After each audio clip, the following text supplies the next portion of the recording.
Reese's Peanut Butter Cups are the greatest, but let me play devil's advocate here. Let's see. So, no, that's a good thing. That's definitely not a problem. Reese's, you did it. You stumped this charming devil. Scott for Scots here. Do you hear that? Bring the mic in close. That's not how the grass should sound. There's weeds everywhere in this lawn. It's time to take action with Scott's Turf Builder Triple Action. It gets 3 jobs done at once. Kills weeds, prevents crabgrass, and feeds your lawn so it keeps growing strong. Ah, much better. Get a bag of Scott's Triple Action today. It's guaranteed, or your money back. Feed your lawn. Feed it. The Purple Mafia, with your host, Paladino Joey. Well, we'll see. The doctors would disagree, but what do they know? So let's just say that you'll pay me because it's in your interest to pay me. Is it worth it? I mean, you've won. Do you want to wipe everybody out? I don't feel I have to wipe everybody out, Tom. Just my enemies. That's all. My father taught me many things. He taught me, keep your friends close, but your enemies closer. These are wonderful things that we've achieved, and there's no limit to where we can go from here.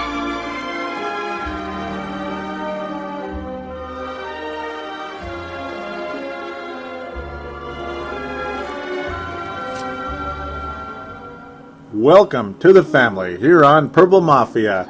It is February the 6th, 2012. This is episode number 110 of Purple Mafia.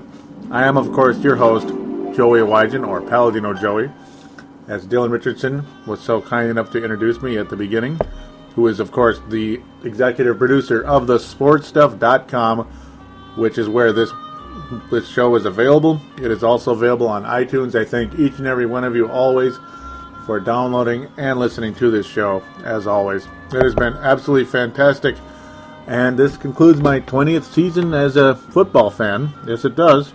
My 21st Super Bowl watched, because you could say, oh, yeah, I watched the Super Bowl for the first time in 1991, where I actually watched it. You know, I'm old enough to have remembered the 80s, but I didn't really watch them back then. I wish I did. I've watched some on tape since, or YouTube and all that. But yeah, 21st Super Bowl watched, 20th football season watched, 20th season as a Minnesota Viking. All of that has concluded officially. Yeah, I'm a 20-year veteran now, guys. You betcha. But this isn't about me. This is about you, the listeners. Thank you for listening always. Yeah, this is mostly today. We're gonna talk about the Super Bowl, which was awfully similar to the last one. Yes, it was awfully similar to the last time the Giants and the Patriots won. Well, yeah, I mean, mostly we're gonna start with the Super Bowl this time. Okay, no, we're not. I'm just kidding, right? I'm just kidding. It's I want to, because it's so exciting. I just want to get to it. We'll get to some of the Viking Stadium and, of course, Chris Dolman getting into the Hall of Fame once and for all. We'll get that all out of the way first, because that's when the earlier posts on the Facebook page are. Just have one Twitter interaction. Yeah, we'll talk about the stadium. Mostly with the Vikings, it's the stadium, and a little bit about, just basically about Chris Dolman finally getting into the Hall of Fame. Nobody commented much on it. They just kind of posted it. Or actually, no, Dan Taylor did comment on it. Excuse me about that, Dan. Dan Taylor, of course, from the UK, one of the great listeners of this show. Thank you very much, Mr. Dan. Yep, that's pretty much the idea. We're going to get to some of those posts on, well, all the posts, because there are too many right now, being the Vikings are kind of inactive. And, yeah, some of you fans may have kind of been taking a break from the page. I miss you out there. Chris Tucker making a return. Got it like that. Always has great stuff to say. So, yeah, we're going to start off with the Viking stuff. It's I want to just get to the Super Bowl right away, but no, we'll get to the Viking stuff. Of course, it's very, very important. Of course, the stadium. What's more important than the stadium right now? So that's, I guess that's where we're going to start. It's it's kind of you could go either way, but yeah, I'll start with the stadium. I posted a very large rant. Maybe not a rant, but whatever it is, kind of like a call to arms for Viking fans out there. You can check it out. It's facebook.com/Purple Mafia Show. Facebook.com/Purple Mafia Show. Do go and join that page. It'd be very nice if you could join it. You visit it and then click the like button when you're on the page. Yeah, it's been a little quiet on there of late, and that's unfortunate, but I guess that's what happens when there's little to no buzz surrounding your football team. I guess that's what happens. Yeah, it sucks. But yeah, check out that rant if you want to. It's mostly saying, hey, to paraphrase, it's mostly, a generalized breakdown, whatever. The politicians just come up with one excuse after another. One excuse after another. It's unbelievable. One excuse after another. It's just, and I'm really, really sick of it. I ranted a bit on the last show about it as well. It's almost like in this town, the fan base, they're not the fan base, the people in general. I hate the anti-sports attitude. I really hate it. I kind of go into that as well. It's like, oh, who cares if they leave town? We got plenty of other stuff to do. It's like, I don't like that attitude. Like, what if it's like, I'd like to say that about your interests too. Yeah, well, I don't care if you lose your interests. Your interest in go rot in hell. There's plenty of other stuff to do. I don't like that attitude. I just don't. It's like they want to downgrade it. They want to treat you like you're a retard. It's just, it's terrible. I think it's rude. I mean, it's not fair to act like that. It's arrogant. It's stupid. And quite frankly, those people can, can shut up. I want those people to shut up, honestly, those type of people. And that includes people in the political offices as well. They drive me crazy. They drive me crazy with that attitude. I mean, the Timberwolves almost left in '94. Of course, the North Stars left because it's just politicians and businesses as well just would not cooperate. They just would not cooperate, and it kept going on for several years. I mean, it didn't just happen in '93 because Norm Green bought the team and just took off. No. Harv and Marv, which were generous, friendly people like the Wilfs, Ziggy and Mark Wilf, Harv and Marv, the Guns, not guns, but guns. It almost sounds like guns, but who are from Cleveland, Ohio. They owned the North Stars for a long time.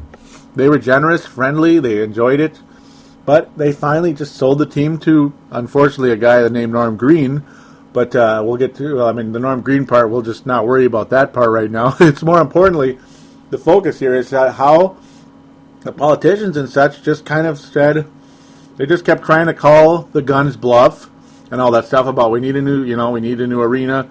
The Met Center is not really profitable. It's too small. There's almost no revenue coming from this building. And it's like, you don't really like to have that attitude all the time. You get sick of owners always wanting new stadiums and new arenas and new God knows what. But at the same time, if the team is losing money dramatically because it's just like there's no revenue coming out of the building, well, can you blame them a little bit? I don't know. And it's just, they couldn't even move into the Target Center. They just wanted to move into the Target Center, which wouldn't have cost the taxpayers anything, I know that much. But politicians and businessmen and all that stuff just could not cooperate. They just refused to cooperate. It was ridiculous. That's the Harv and Marv thing with the Wolves. They kind of contributed to a possibility of losing. The Harv and Marv, they're villains too, because they did cost the North Stars because they would not work with them in the Target Center. They just would not work with them. And then they sold the Timberwolves. They tried to sell the Timberwolves to a group that would have moved them to New Orleans, Louisiana. That's kind of far from Minnesota, isn't it? Yeah, So Marv and Harv were definitely villains in that deal.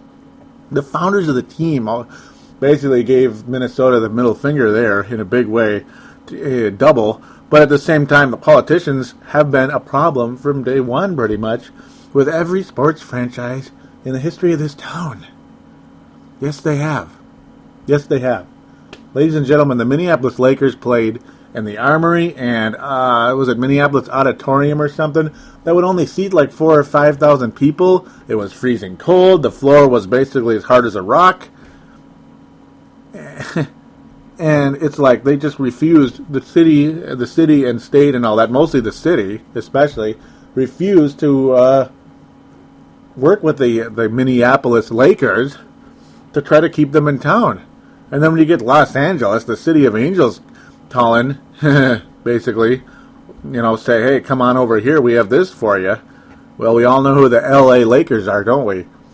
We all know how many championships the Minneapolis Lakers won in Minnesota. They won 5, folks. Well, no, we don't all know, but for your information, Viking fans and other sports fans alike, the Minneapolis Lakers won 5 championships here, folks. How many championships did the Vikings have? None. Twins, well, they finally got 2 in 87 and 91. The North Stars never won a Stanley Cup. The Wild, of course, haven't. The Wolves haven't. Come close. Well, maybe once. But, yeah, 03, 04. But, 5, folks. 5. Yeah, and they had a rookie named Elgin Baylor, too, on that roster. And like a year or two later, Jerry West showed up. Will Chamberlain. Now, would they have... Jerry West was drafted to the Lakers, though. But will Will Chamberlain have come to Minneapolis? Or Kareem and all that? I don't know. But if Jerry West did, they probably would have gotten Kareem and Magic because he was the general manager. Just showing you. I'm kind of going a little bit too far with this, but obviously you know what the point is. You understand what the point is. You don't need me to say, get to the point. Well, what do you think the point is? We just refuse to work with teams to keep them in town. And they move, and they leave. Minneapolis freaking Lakers, folks. That's how far back this goes. It goes back to the Minneapolis Lakers, not just the North Stars, and almost losing the Wolves. And the Twins was kind of, it was kind of, they just had nowhere to go. So Minneapolis was calling their bluff.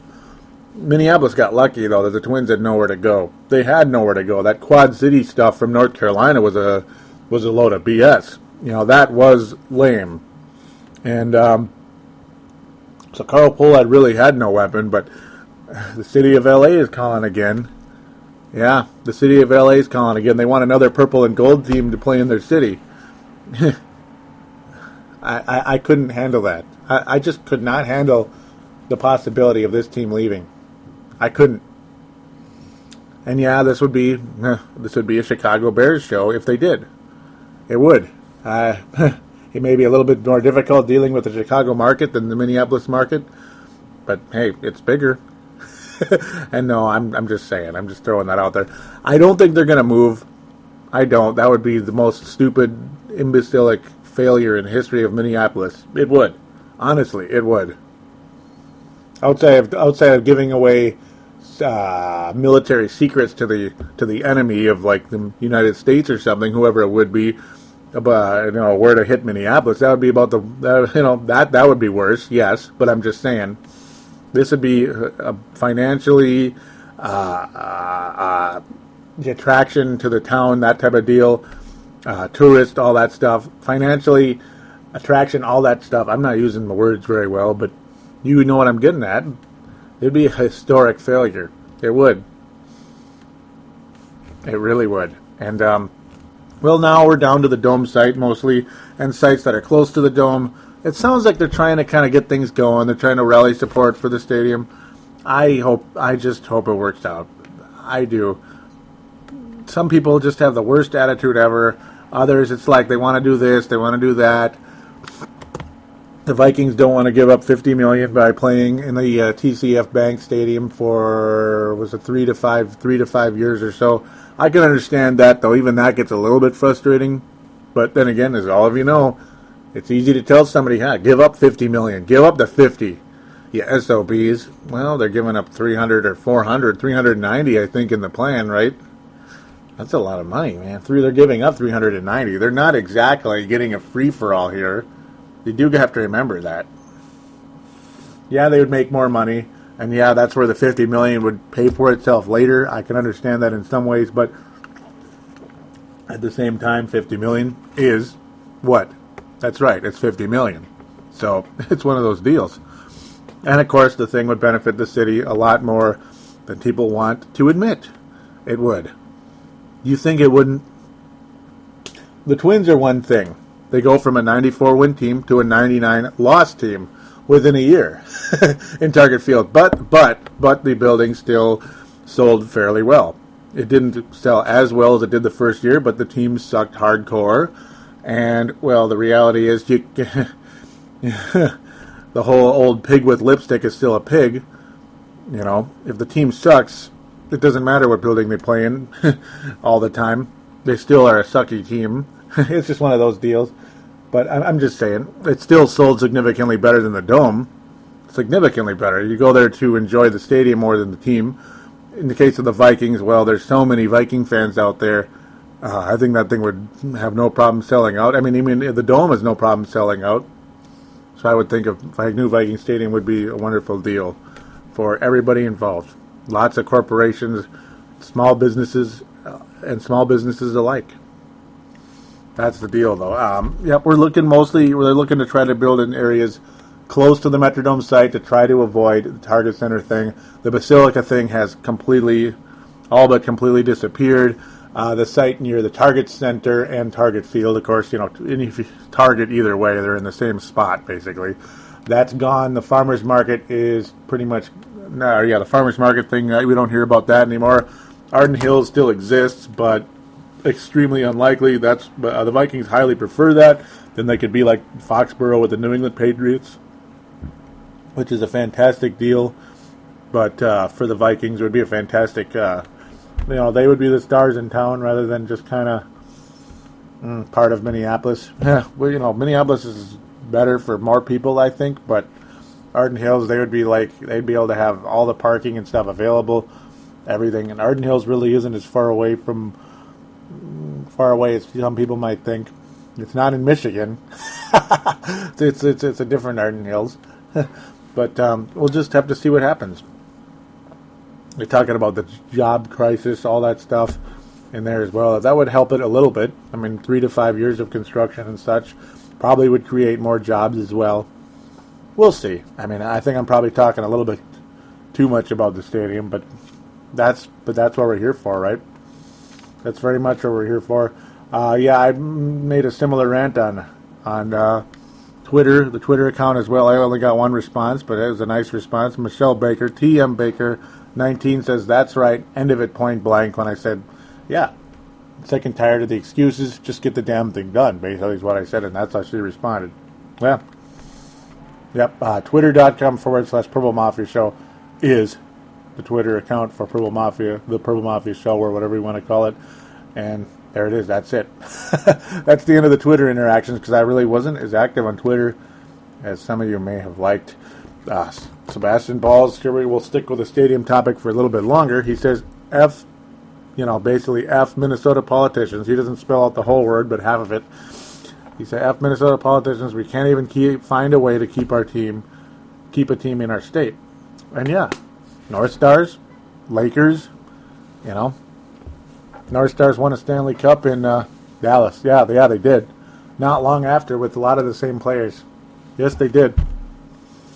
I mean, yeah, they haven't come close since, but I'm just saying they did win a championship, and it would have been nice to see the Minnesota North Stars finally win a Stanley Cup. That would have been really emotional. The Lakers won, they won 5 here, and they have 16 now, so do the math. They've won 11 in Los Angeles. Would they have won 11 here? I doubt it, but I think they would have won some more, and I think they would have had a very rich history, which is something the Minnesota Timberwolves do not. But the good news with the Minnesota Timberwolves is they are improving, as you all know. Sebastian Ball says, no news, I feel like posting. And it's like, but it seems like the dome site thing is warming up a little. Sebastian Balls responds with, good. Sebastian again says, this state is depressing. Can't even cooperate on a new stadium like WTF. We all know what WTF means, I hope. Yep. And yeah, folks, I'm getting worried. I am getting worried. I posted, that's what I responded to him with, and I am getting worried. How can you not get worried? Because the lease is up. I mean, the lease is up. And the Baltimore Ravens used to be the Cleveland Browns, folks. Yeah. And the the Indianapolis Colts used to be the Baltimore Colts. And it was like the lease was up, and come March, it was like, adios, bye-bye. Ladies and gentlemen, I'm not saying the Vikings are leaving town within the next month or two. But at the same time, don't be surprised. Stranger things and worse things have happened. And they need to get this stadium done. I mean, the Vikings do have places to go. The Twins did not, and they kept signing one-year leases every year.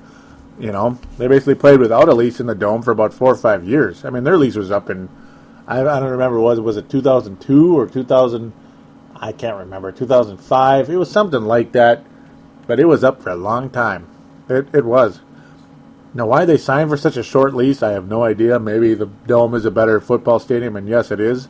Maybe that's why they did, because the Dome was actually built more for football. It's more of an oval shape than a triangle with or more like a hot air balloon shape. That's pretty much what a baseball field's supposed to be shaped like, I guess, in a way. I don't know. I don't know if I'm saying it right, but you get the idea in a sense. Kind of like a hot air balloon, kinda. But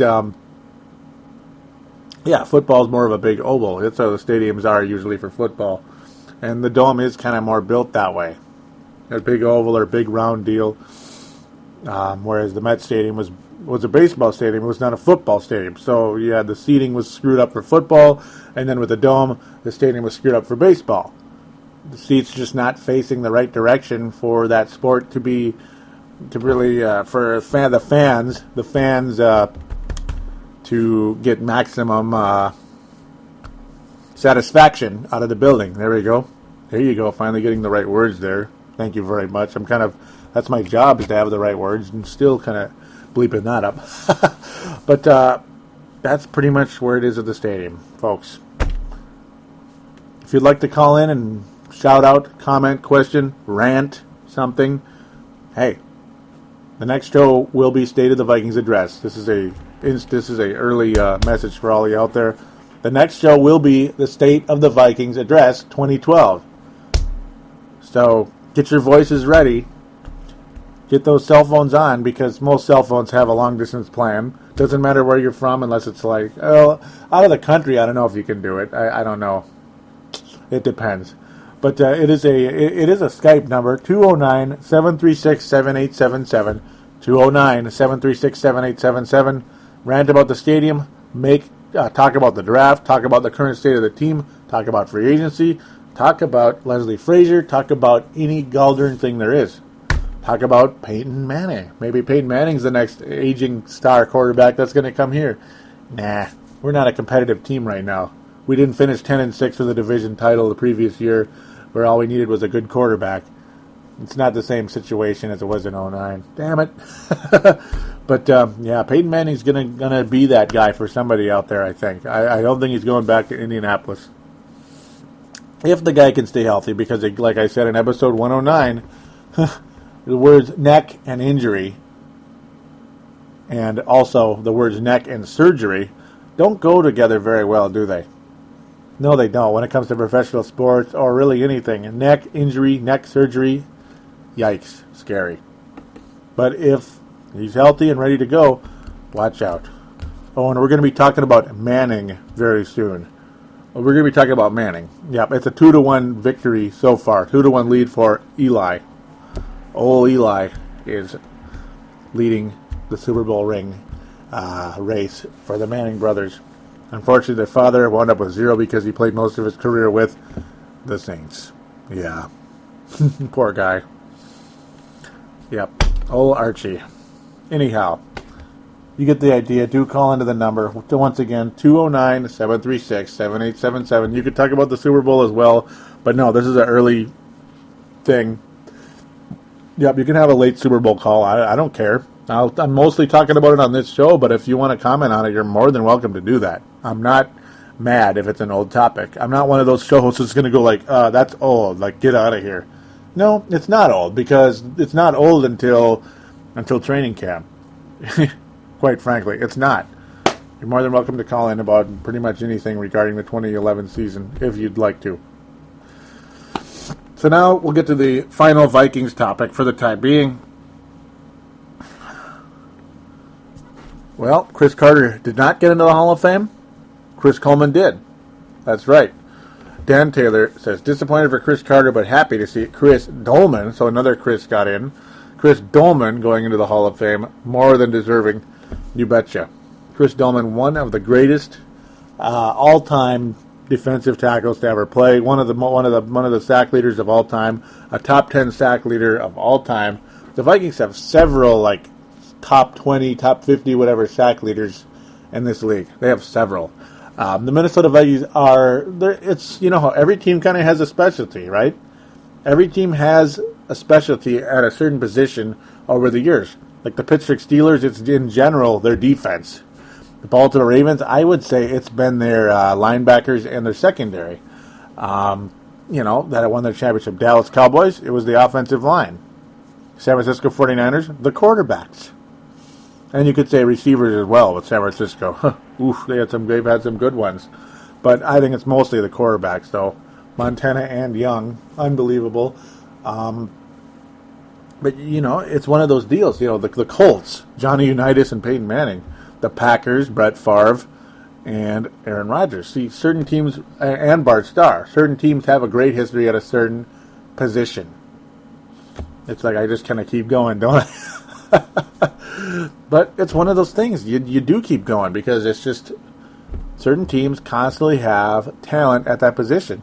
You could kind of say the Oakland/LA Raiders have had great running backs over the years, over many years over the course of time. You can. Absolutely. Well, with the Minnesota Vikings, the New York Giants, it's their defense in general as well. Linebackers and defensive line. For the Minnesota Vikings, it's the defensive line, historically. Now, it was frustratingly mediocre and borderline bad in the late 90s when the Vikings were really good. It was probably the weakness of the team outside of John Randall. But historically, the defensive line is what the Minnesota Vikings have been all about.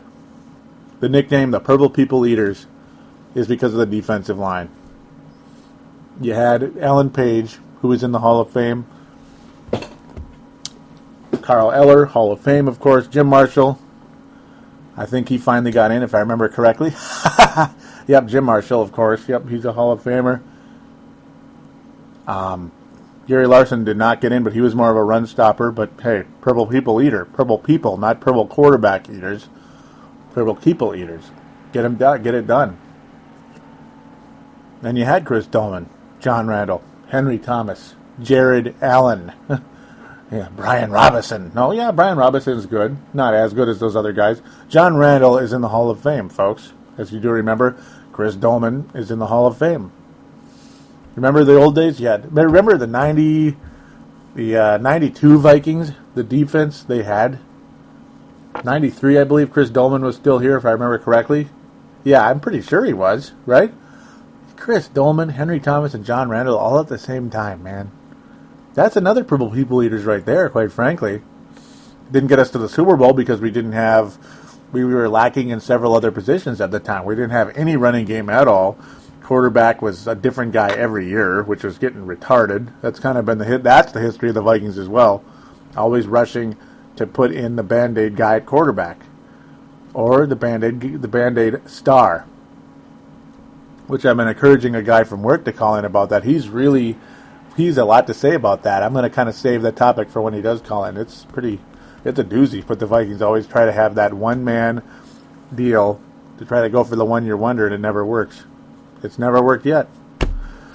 But topic back to where it belongs. The defensive line is the Vikings' history. And yeah, you have Alan Page, that's 1. Marshall 2. Eller 3. Randall 4. Chris Dolman 5. That's 5 defensive linemen in the Hall of Fame for the Minnesota Vikings. That is quite a few. Jared Allen most likely will be in the Hall of Fame as well if he stays healthy. He most likely will be there as well. You had Ray Edwards, who was really good. Not a superstar, not a star, but very, very good. A 8 to 10 sack type of guy. You had Henry Thomas, who's not in the Hall of Fame, but was very good for many years. And you had so many talented guys at the defensive line, and Chris Dolman's in. And he was one of the best pass rushers I ever saw. Even in his old age when he came here in 1999. It was so cool to see him finish his career here in 99. He came in, and he got about, I forget if he got 8-9 sacks in a very short time. It was very cool. Very cool. Chris Dolman, number 56. We love you.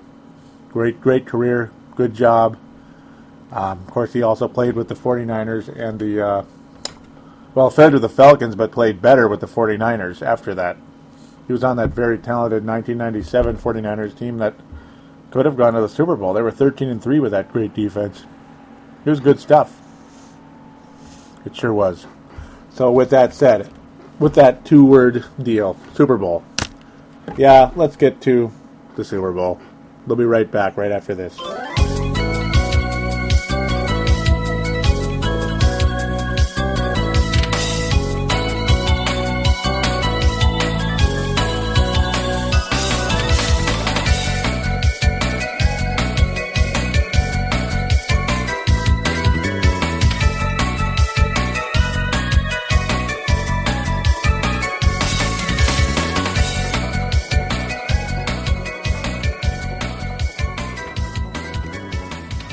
And we are back here on Purple Mafia, episode number 110, which is a reminder for all iPod users and other MP3 players like the Microsoft Zune and such.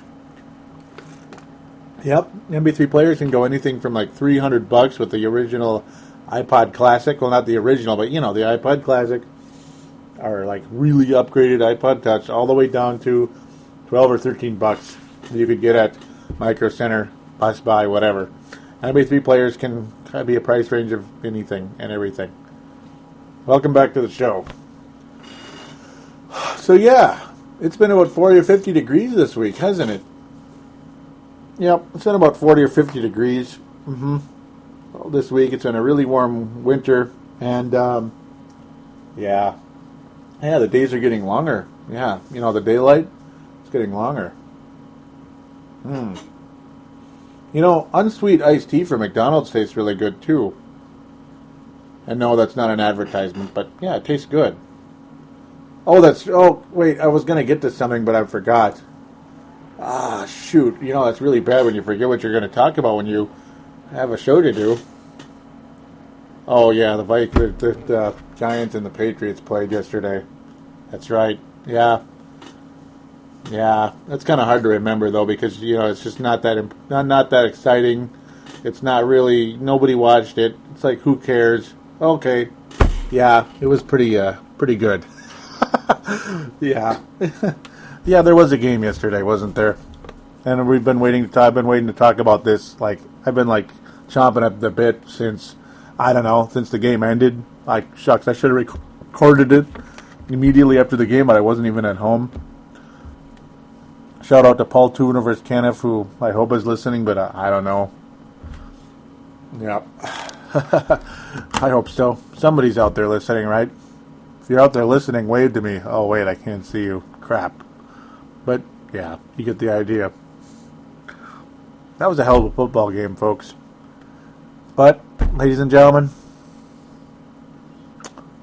man. Well, I make my official statement on the Purple Mafia page on Facebook, facebook.com/Purple Mafia Show. I guess I'll read it. I might as well read it, but it's there for you to read as well. My official statement was, I was disappointed in the outcome, but my prediction was pretty close to dead on, being it came to the last play, with the Giants winning.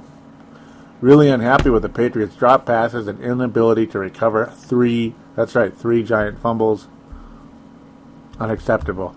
With that said, the Patriots remain my second favorite team. I hope this is not their last hurrah in the Super Bowl in the Tom Brady era. Yeah. Chris Tucker makes the reply. I'll get to that in 1 second, but that pretty much sums it up, doesn't it? In fact, I almost wish I didn't read it. Yeah, because it kind of spoils what I'm getting to. But granted, you already know what I'm going to get to, because a lot of you probably saw it. Man. I'm telling you. And yeah, most of you that have been listening to the show, you know where my heart was last night. My head was with the Giants. My head was with the Giants since they defeated the Packers. I figured, you know what? I really did think that Super Bowl 46, in a lot of ways, was played about 3 weeks ago in Lambeau Field. In a lot of ways, I think it was. Really. I'm saying that with full sincerity. And the Giants kicked their butts. But the Patriots are that good. They made it They made it a lot closer. And so were the 49ers. But as a a guy at work who's from Boston, he's from Boston, and he said the stars were just lined up for the Giants. Just sometimes the stars are lined up. And yeah, you know what? The stars were lined up for the Giants in so many ways. In so many ways. Kyle Williams of the 49ers, doesn't fumble once, he fumbles twice. You know, it's one thing that the Giants went into Lambeau Field and kicked the living you-know-what out of the Green Bay Packers. Knocked them into submission. It wasn't Ice Bowl 3, because Ice Bowl 2 was about 0 degrees. Unbelievably cold. I mean, and then you got an NFC Championship game or second round game in Green Bay. It's usually awfully cold, right? Because it's January. It's the coldest time of the year. This year has just been a weird winter. It's been warm. But regardless, the Giants kicked the crap out of them no matter what. They beat them every time. The Giants barely beat the Packers last time, but they kicked the crap out of them this time. And yeah, the stars were lined up for the Giants in so many ways. Kyle Williams fumbles 3 times, or fumbles 2 kickoffs in the 49ers and Giants game. I'm kind of like reviewing what I said last week, but you get the idea. That led to 10 points in a game that went to overtime. 10 points in a game that went to overtime. 10 points in a game that went to overtime. Do you think that made a difference in the outcome? Yeah. This game was so eerily similar. So eerily similar to 4 years ago. Such a tight played game. So tight. Everybody's colors were about 3 sizes smaller in the game. Except for one guy. One guy. One single player on that football field. And he was the guy that got the Corvette last night. He's the guy whose dad played for the New Orleans Saints. His brother played for the Indianapolis Colts. He's the guy that went into Green Bay, into Lambeau Field, on a frozen night 4 years ago, and defeated the 13-3 Green Bay Packers in what turned out to be Brett Favre's last game for that team, and what looked like a epic rematch of the Super Bowl in 1996. Think of how unbelievable that would have been. Brett Favre and Tom Brady, undefeated Patriots, versus a 13-3 Packer team. That would have been unbelievable. But no, Tom Brady. It's Tom Brady, man. Took out those Dallas Cowboys like they were nothing that year in 07. 2007 Giants. It was the guy that constantly was really looked as he was the number 1 overall pick. Eli Manning really was the number 1 overall pick, huh? Well, he throws touchdowns and gets lots of yards, but he throws a lot of interceptions, and it's like, I don't know. And the Giants were just 10-6, just a 10-6 team, 9-7, 10-6. Some people even went as far to say Tom Coughlin is the worst coach in the NFL. Ladies and gentlemen, Tom Coughlin is far from it. And I liked him when he was with the Jacksonville Jaguars. But that one man, Eli Manning, is the most unflappable quarterback that I've seen since Montana. Even more than Tom Brady. Yeah, I mean, Tom Brady went against those St. Louis Rams in 2001 as a rookie. Well, he was really not a rookie, but a first-year starter, we'll say. And marched down that field, led that team to victory. Final drive of the game, minimal time left.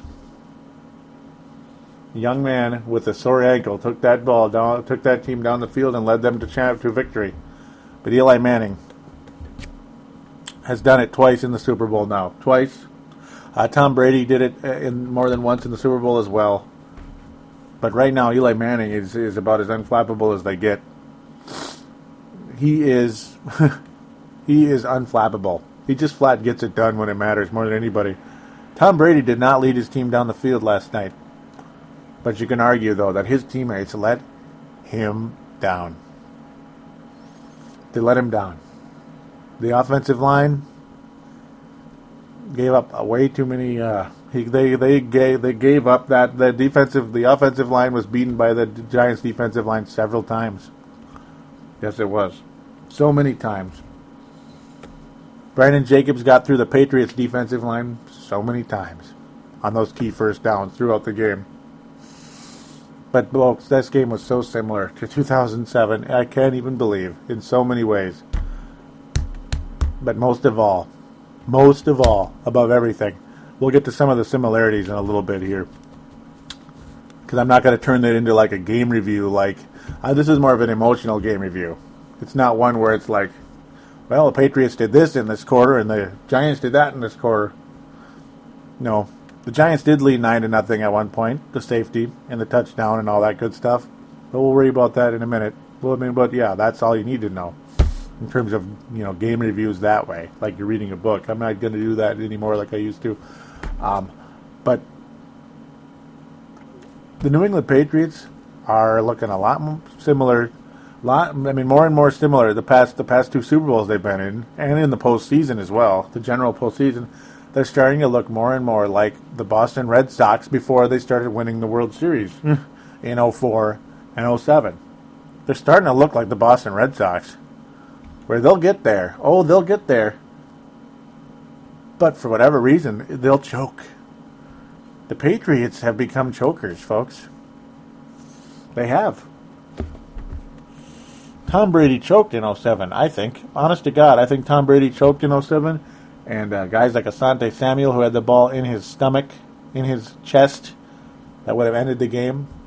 Multiple times in 07, the Patriots could have ended the game with one play. One bleeping play, and they didn't. Last night, the same thing happened multiple times. The New York Giants fumbled not once, not twice, but 3 times. The first Giants fumble, oh my God, the Patriots did recover this one, and it was at the 10-yard line. At the 10 bleeping yard line in a game that's so close. Every single detail like this. Details like this. Any type of turnover can change the entire outcome in a second. But ladies and gentlemen, for whatever reason, a team that went 13-3 and is looked on as the most disciplined, the best coached team in football the last 10 years, 20 years, whatever. They resembled the Minnesota Vikings and the Boston Red Sox in the big games. Only the Vikings and Boston Red Sox or Chicago Cubs, teams like this, can pull off this type of BS. What happened to the Vikings in 2009 when Brett Favre was marching that team down the field in an probable yet improbable road victory over the New Orleans Saints? Despite all the fumbles, all the screw-ups earlier, here they come, boy, baby. Here they come. They're already in field goal range. Maybe get a couple more yards. Maybe even get a first down. But there's the yellow flag. The ref's putting 2 hands on his head. What does that mean? Too many men in the field. There's supposed to be 11, but now there's 12. Well, we always say the 12th man is the fans, right? Unfortunately, no, the 12th man was on the field for the Vikings. And that's what led Brett Favre to panic and throw his stupid interception. The Patriots recover a fumble that would have changed the entire outcome of the game right here.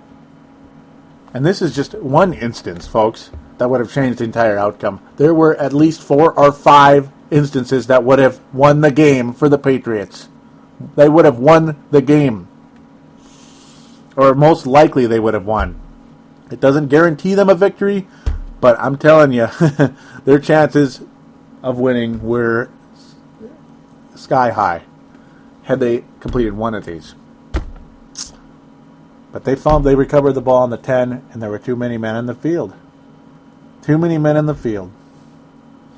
And it happened 2 other times in this game, ladies and gentlemen, that the New York Giants fumbled in their territory. In their territory. And the Patriots were nowhere near the ball. Call it luck. Say the stars were on the Giants' side, and they may have been, being the direction the ball just happened to bounce. But the Patriots defender knocked the ball out. You would think that they'd want to knock it towards a teammate, possibly. But no, it was literally miles away from other Patriot players, in some cases. The late one, though, was right in one of the Patriot defenders' hands. I can't remember exactly which one, and I may have been, I don't know if it was Wilford or who, landed right on it, but they were too aggressive, and the ball popped right out and right back to the Giants. The Patriots forced 3 fumbles in the game and recovered none. They recovered none. The New Orleans Saints forced 6 fumbles by the Vikings in the game 3 years ago now, and they recovered 4 of them. Changed the outcome of the game. Sure did. One less of those fumbles may have changed the outcome of the game. But look at that. 3 fumbles. 3 fumbles not recovered by the Patriots. Ugh. Gronkowski's ankle injury had to have cost the Patriots, and everybody knows that. That's really unfortunate that players of that magnitude tend to sometimes get injured at just the most inopportune time possible. It sucks, and I do think that made a difference. A deep pass that would have been to Gronkowski, and this is not the one at the end of the game, but this was, I believe, in the second half. A deep pass, a risky pass, thrown into coverage, was intercepted. I don't know what the heck was going on there other than, well, if Gronkowski was healthy, he may have been able to move around the defender and make the catch.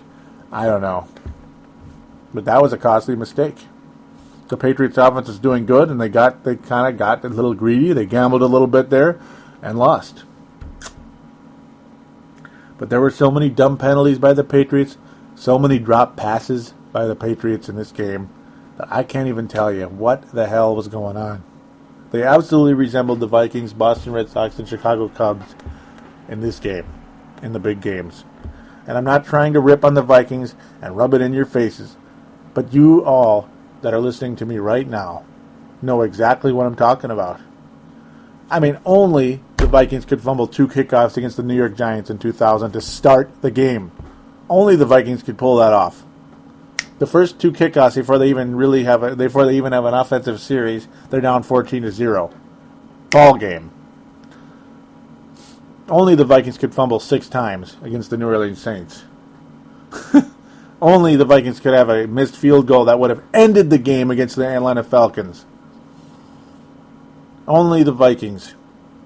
You know, it seems like it. I know you want to say that, but I mean, yeah, other teams blow it too, and the Patriots looked exactly like that. You go from great to completely undisciplined. Mistake after mistake after mistake. Guys not running the right routes. Players missing tackles. Horrible penalties at horrible times that would have changed everything.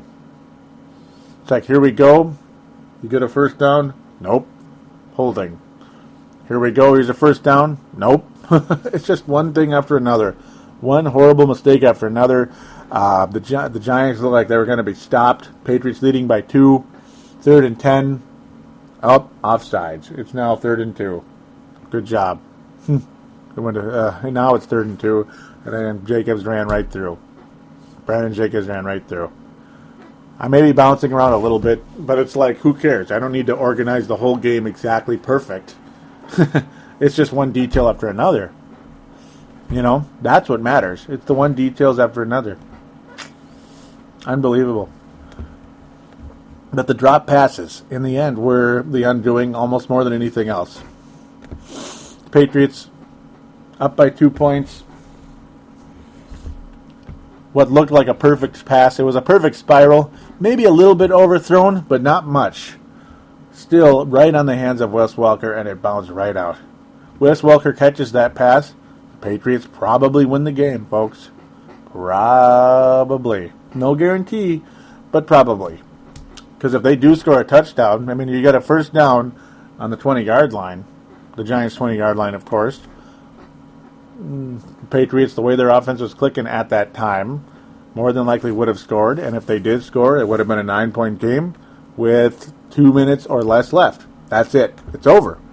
But just like the Vikings in 98, it didn't happen. A guy who is so dependable all year put up stats that would impress anybody. Anybody.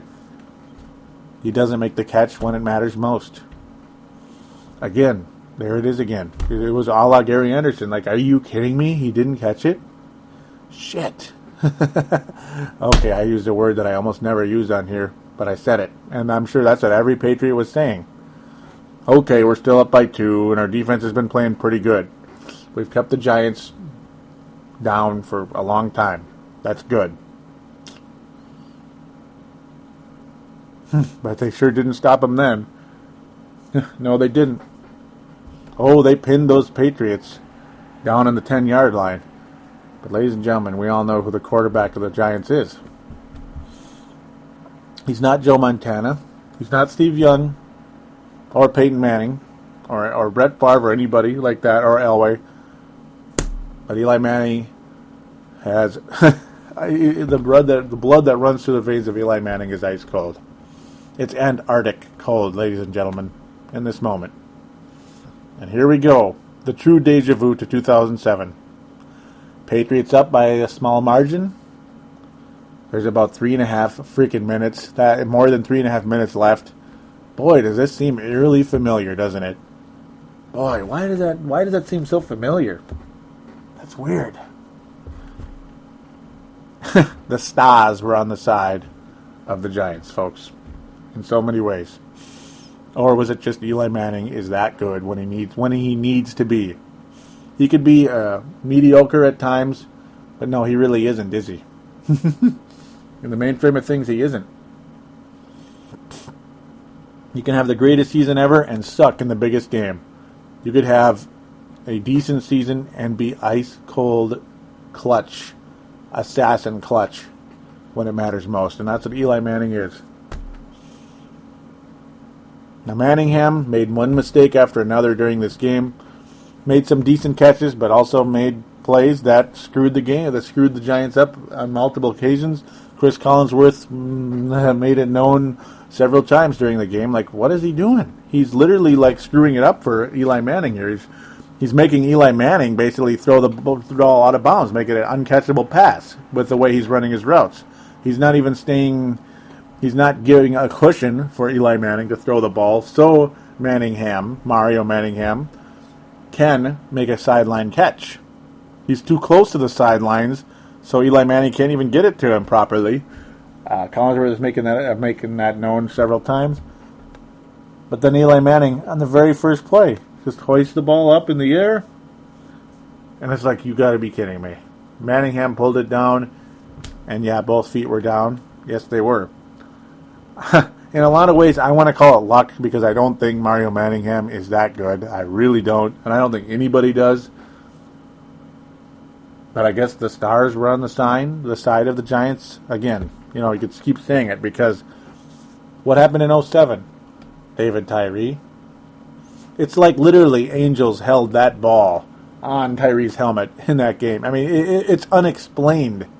It's unexplained as how that ball managed to stay off the ground and in the hands of David Tyree at that moment, which led to the game-ending touchdown for the New York Giants, which led to no time left for the Patriots. They're maybe just one or two heaves that were, of course, unsuccessful back in Super Bowl 42 in 07. But there it was. It was another David Tyree. Hoisted it up, and it's like, it's over. And yes, it was, ultimately. It was just a foregone conclusion. Patriots defense had been pretty good most of the day, but they didn't do squat on this drive. Nothing.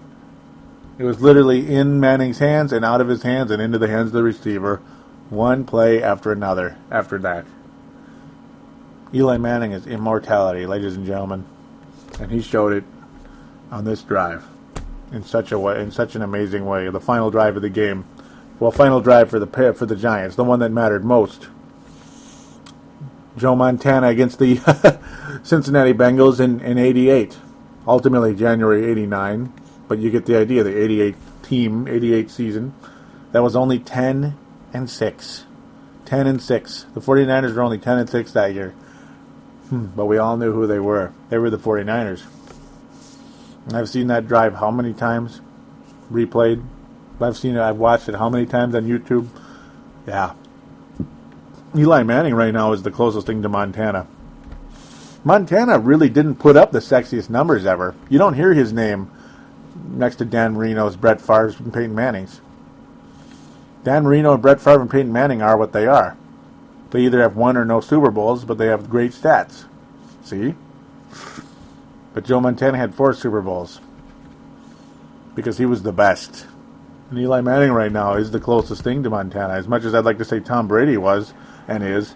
Well, he was, but now it's shifting over to Eli because he's beaten Tom Brady head-to-head twice now. It was the funniest thing ever, of course, when fire, Earth, Wind, and Fire. Wind is gone. I actually forget who that is now, and that's sad. So maybe somebody could call in or post on the Facebook page who Wind was back in 07. But Fire, Ahmad Bradshaw. Earth, of course, is Brandon Jacobs. Fire. Yep, Ahmad Bradshaw has become the starting running back the past year or two.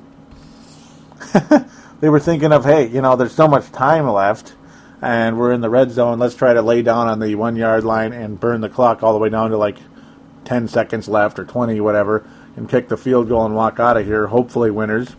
Leave Tom Brady almost no time left to get her done. But no, Ahmad Bradshaw was going to do it, and then he just kind of sat backwards into the end zone like, hell with it. Patriots walk on the field, 57 seconds left. Can Tom Brady do exactly what Joe Montana did do back in the 88 team? Because they get the ball on the 20, a touchback on the kickoff. Tom Brady throws perfect passes to his receivers, Hernandez and Branch. I think Branch was one of them. And they just dropped it. And dropped it and dropped it. The ball was right in wide receivers' hands on multiple occasions in this moment. Perfect passes by Tom Brady were dropped and dropped and dropped and dropped. I believe there were 3 or 4 drops in this on the final drive. I mean, Brady could have been the Joe Montana. He could have been. It was very possible. I mean, either one of these guys has Joe Montana capabilities in them, man. But the receivers got it done for New York, made the great plays when they mattered. And like Bill Belichick so tersely, so cantankerously said in his very wordy press conference, you can sense the sarcasm there, that we just didn't make the big play. We just didn't make enough plays. You betcha they didn't. The Giants caught the ball, the Patriots didn't. The last heave, and these never work, do they? Yeah, like 1 in a million years they do, but it didn't this time. That was it. Players just were not making plays when they mattered most for the New England Patriots. They just weren't, and they was very Red Sox-like again. Easy passes dropped, horrible penalties at the worst times, and defensive letdowns at the most inopportune times. The Giants ate them alive when the game mattered most. They trailed the game almost the entire second half, actually, until basically the final score. Yeah, they did. They trailed the entire second half. They led the whole first half until the final score of the first half. But you get the idea. Patriots got their touchdown in the opening drive in the second half, and that was it. They never scored again. They scored 17 points, and that's it. Funny how that works, isn't it? But that's football for you. How eerily similar.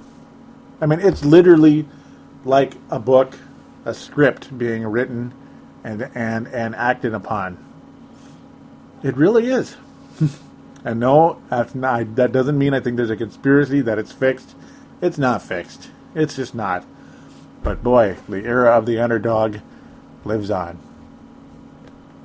We've seen 2 10-6 teams win the Super Bowl that were not picked to win any Super Bowl, that's for sure. The Packers, a lot of people could have picked them to lose last year in the first round. A lot of people could have picked the Giants, and especially that year in 07 when the Giants looked like a joke, pretty much. The Vikings killed them like 42-17 in New York, which never happens.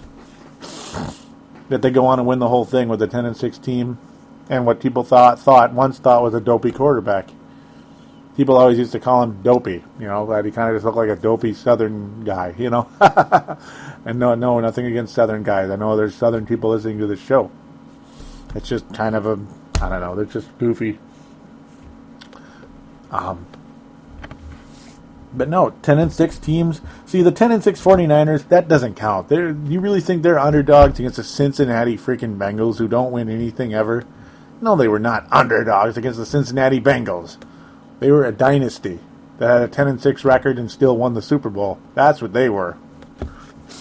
When you see the Packers, the Giants, go 10-6 with their 6th seed, and win the championship. A 9-7 New York Giants team who had the 4th seed because they were, they still won the division. You get a home game in the first round. 9-7 team wins the whole thing. Boy, wouldn't that have been nice if the 9-7 Minnesota Vikings did the same thing in 1987? Ladies and gentlemen, I'm going to tell you this real quickly. It was eerily similar. I mean that possibility was eerily legit because you really think the Vikings would have lost to the Broncos in the Super Bowl? The Broncos were terrible in Super Bowls back in the 80s. It would not have happened. The Vikings would have won.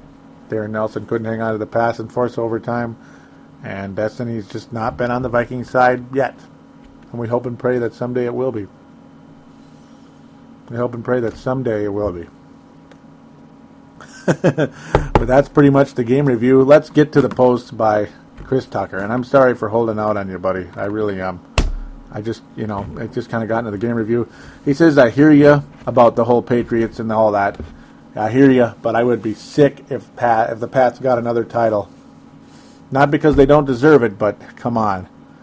I want at least one. Yes, I do. See, there you go. That's a perfect thing. I want one too. The props to the Giants D-line. Those guys just keep coming. It shows if we can get our O-line and secondary figured out, our D-line can match anyone. It's the O-line and the secondary, Chris. You're perfect there. Perfect analogy right there. Get the O-line and the secondary. The two big names, of course, have been, not to get into the state of the Vikings address, but we know who they are. Matt Khalil and Morris Claiborne. Obviously, you're not going to get both unless you do some massive trade-up type of deal, which usually is a mistake because you trade away too many draft picks. But I'm just saying, your top pick is probably going to be one of those two guys. There's still the possibility for Blackman, the receiver as well. I mean, it's going to be one of those three, we'll say. But I think, O-line and secondary are paramount to the future of this team right now. Absolutely. The D-line is very good, yes. Though Kevin Williams has definitely taken a step back. And, the other defensive tackle position is a question mark beyond human recognition. But if we have a better secondary, the D-line might look better. Maybe. I don't know. But usually the D-line playing better and the linebackers makes the secondary may look better too. It's kind of like, it's a team thing. I mean, football is the ultimate team sport. The quarterback's not out there making a big stop late in the game. He's not. Or is the receiver. It's the secondary. It's not like basketball or baseball or hockey, especially basketball and baseball, though, where Kirby Puckett can hit the home run in Game 6 of the World Series and win it, but he can also make a great catch to prevent a home run as well. See? It's not like that in football. You don't have Tom Brady making a big stop on the final play of the game. No, he has to sit and watch. He has to count on other people to get the job done. He has to count on his receivers to catch his passes. So it's the ultimate team game. You need that secondary to be good for the defensive line to prosper, to look better. You need the defensive line to be really good to make the secondary look better. You need both. But like as I was saying, 2 10-6 teams. Now there's a 9-7 one to win the Super Bowl within the past 5 years, folks. And it's like, why can't we win one? Why can't we? I mean, it proves that we can. We absolutely can. And Chris Tucker's response is, all the sweeter when we win, versus seeing all these other teams win. We have many pieces in place, but must get draft and sign one major free agent at either guard or wide receiver. In the perfect world, Khalil in the first round, Jenkins in the second, and sign Vincent Jackson as a free agent. Can happen if we cut Hutch, Cedric Griffin, then move Charlie Johnson to left guard, Skol, Vikings Nation. So yes, that's been the talker ever since the Vikings offseason here, and we're talking about the O-line. Charlie Johnson is a guard, yeah, and he is. He was playing out of position the last year and a half, 2 years with the Colts and Vikings at left tackle. Charlie Johnson is not a left tackle, and early on I didn't really do enough research on it. I'm going to be honest. When we first got Charlie Johnson, I didn't realize that he was a guard because I don't really follow super close to the. I don't follow so close to the Indianapolis Colts that I know everything about their O-line. But other people are pretty. Obviously, they know more about it than me at times. I try to be up here and do the best I can. But I'm mostly here to talk Vikings. And yeah, I do try to keep track of a lot of stuff, but sometimes offensive lines for teams that play out of conference, a little bit tough to keep up with. And yeah, Charlie Johnson is a guard. He's a left guard. That's ultimately would be the perfect position for him. Sebastian Balls closes things here with, I'm back posting, what a great game, go NYG, of course, New York Giants. Yeah, I say go Patriots, but hey, go Giants as well. They're very good, and if it wasn't the Patriots, I probably would have cheered for the Giants because I admire them an awful lot, folks. They are the Giant Killers. My prediction was correct because I believe so much in the New York Giants. I really believe in that team. What did I say way back when it was Packers-Giants in the second round? Because I knew they were going to kick the Falcons' butts. Oh yeah, I knew it. Even though this unit hadn't won a home playoff game yet, after a disappointing failure against the Eagles with a 13-3 record in 2008 when they were the defending champs. Just like the Packers had a disappointing finish in the playoffs, disappointing loss to the Giants in 2011 after a Super Bowl championship miracle run type deal.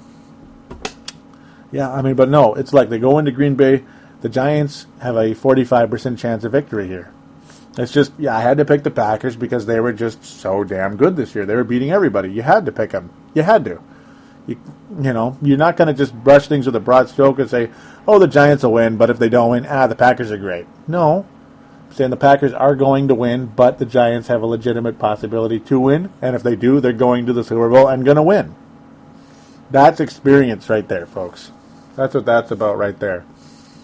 Not up here to brag, just saying experience wins in a situation like that.